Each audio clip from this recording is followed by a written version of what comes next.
kid. Watch Derek. I'm telling you right now. Watch this guy. This guy can drive a race car. He's going to win. He's going to pick up a win. Remember I said that. Are you writing it down so we can celebrate it next year? It's on. We got it recorded. I'm impressed with him. I really am. He is fast. And he's got some good equipment under him, and I think it's one of the GRT cars. Yes. Dragger and those guys are kind of helping with the setup, and we've seen a huge improvement. I mean, and he was good in his other car. I think you're going to see this kid get a win before the season's over, whether it's at Willamette or Grove or anywhere else. I do think that 12Y will be parked in victory lane before it's over.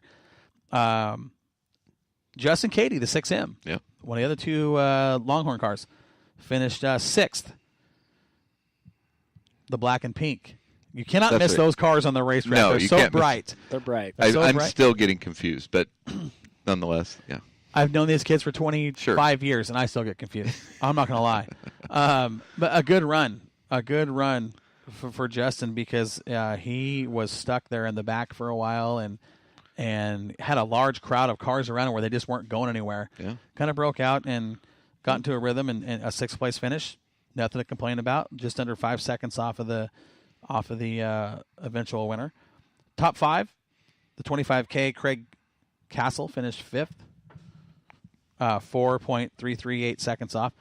He was in that tangle too.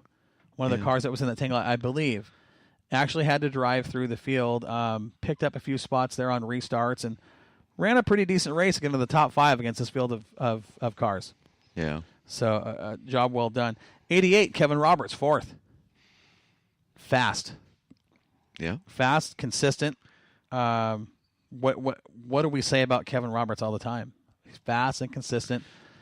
He loves those modifieds. Mm-hmm. He's one of those guys I've talked about in the past where ran late models, which theoretically on paper should be an easier race car to drive with the suspension under you and the big tires and all the traction. And he said, I like the late models. He goes, just wasn't my thing. Gets into a modified, and the first time we saw him in a modified, I'm going, wait a second, what's going on? These cars, they are harder to drive. Yeah. And he's one of those guys, much like Tony Brakehall, that just has that natural feel. John Campos, the same way, has that natural feel, that natural sense to feel what that car's doing to drive the modifieds and be very, very good. And he's one of those guys, to start the season off with a 4th-place win against this field.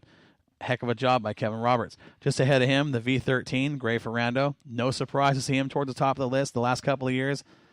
He's one of the guys that you kind of go, he's going to unload and be fast. Yep. And he is. I mean, seen that in Bakersfield, seen it everywhere. Everywhere. Yeah.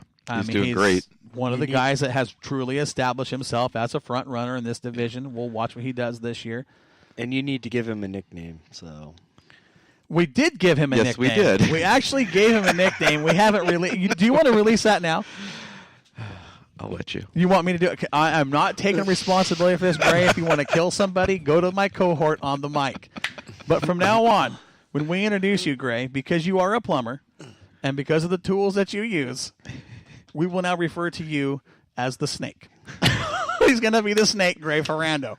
All right? He's going to clear the way. He's going to snake his way right on through to the front. And he does. Yeah. He just, No, even comparatively to years before, he's just become such a fabulous driver. Very impressive. This is a guy that has developed himself over the last 2 years very quick. Mm-hmm. Really saw him in his early part of his career in the modifieds, learn and struggle. Yeah, he was struggling, I know, for a little bit, but now it's like spot on professionalism.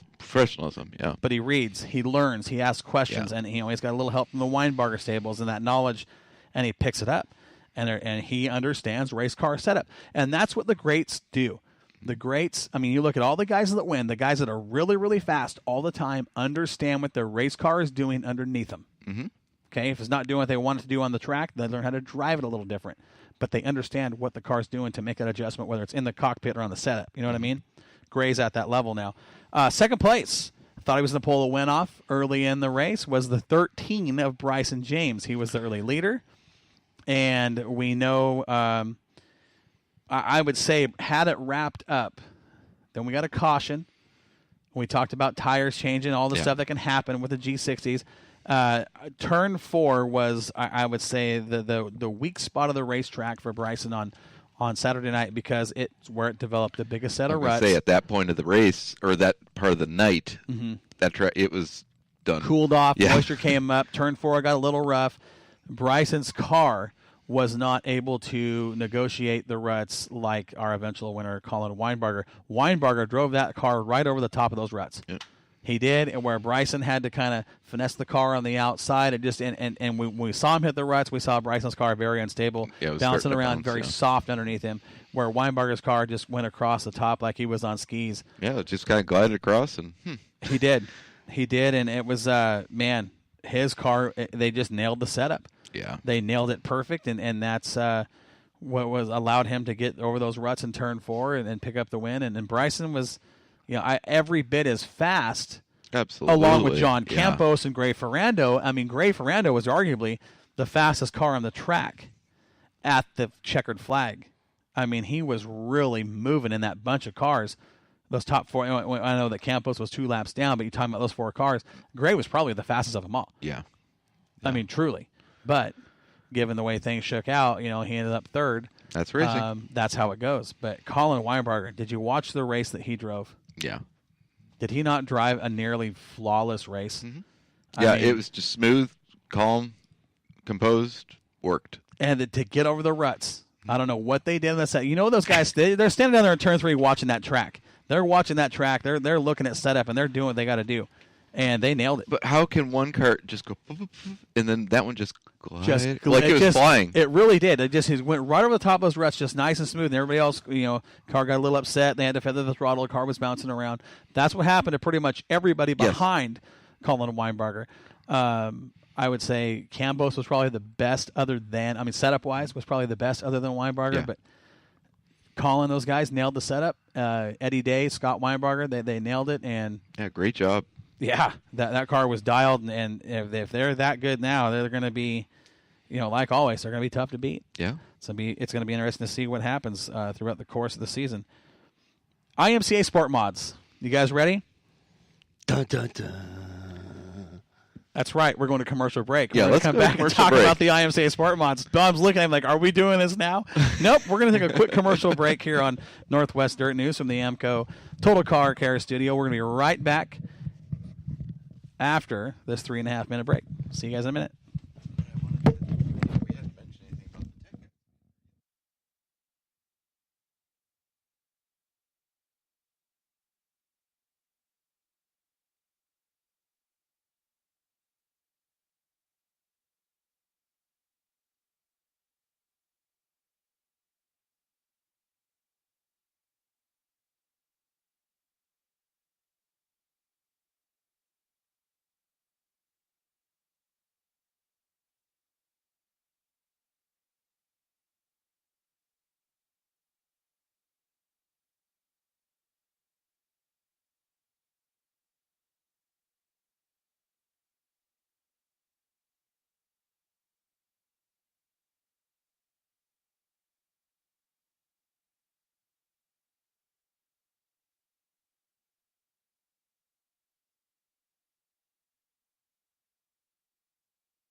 Man. I don't know what's going on, but we're getting reports that there is no sound on that last commercial break. Weird. I don't know. I'll tell you guys, we didn't do anything different. Do we have hot mics? No, mics are hot now. Hot mic. I don't know. I mean, everything is the way it's supposed to be here on the setup. So I want to get into the IMCA Sport Mod Division. Again, we talked about this. We talked about the explosion of this class. We had a lot of guys travel up from the Southern Oregon area. A lot of Cottage Grove people. Cottage Grove, Medford, Roseburg area drivers. Man, that is just the strangest thing. So, 15 IMCA Sport Mods. It was a big group. It was, and I know that, here it's seeing 5, 6, 7, watching this class grow, and then the explosion. It blew this up. year, and we've talked about how throughout the state, this is one of the fastest growing divisions, not just in the state of Oregon or the Pacific Northwest, but up and down the West Coast. Mm-hmm. This is a class that we look at some of the names in here and we go, wow, there's some real talent in this division. And we're going to talk about that. We're going to spend the rest of the night talking about the IMCA Sport Mods, get into a discussion about some of the stuff that we wanted to talk about with this class for a while. We'll take you from the back of the pack to the front. Number 29, defending champ at Cottage Grove, Buddy Mahargu, finished 15th. Completed 4 laps, started on the front row, was really, really fast. Remember that blue 29 car? Yes. He was fast, came off the outside of the front row. 4 laps in, just came to a slow up in turn 4 and made his way off the racetrack. Finished 15th. Unfortunate because he was one of the faster cars of the night, and I think he had a real shot to win that. Never did get a report on what happened to that car. They pulled it off, loaded up, and we didn't get to talk with those guys. Hope they get everything worked out and get back on the track soon and nothing serious. 14th. Surprised to see him finish there. Bruce Ray in the number 1, a late arrival. Always fast, whether he's in an IMCA mod or a sport mod or whatever. 11 laps. He completed 11 laps.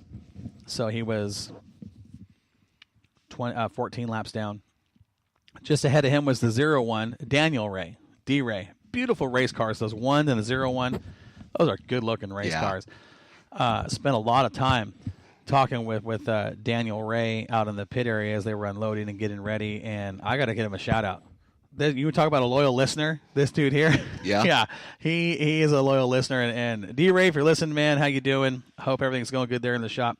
He actually shared a story with me about his daughter taking a little tumble down the stairs in the shop and bumping her head and bumping her chest. And he said it was actually the night we were talking about the victory visit. Oh. And he says, as a father, the stuff that you were saying really hit home. He goes, you don't think about that stuff until you hear those stories. And just a real open book of a guy, a gentle giant, big man, but I got a heart that big. Really thought he had a chance to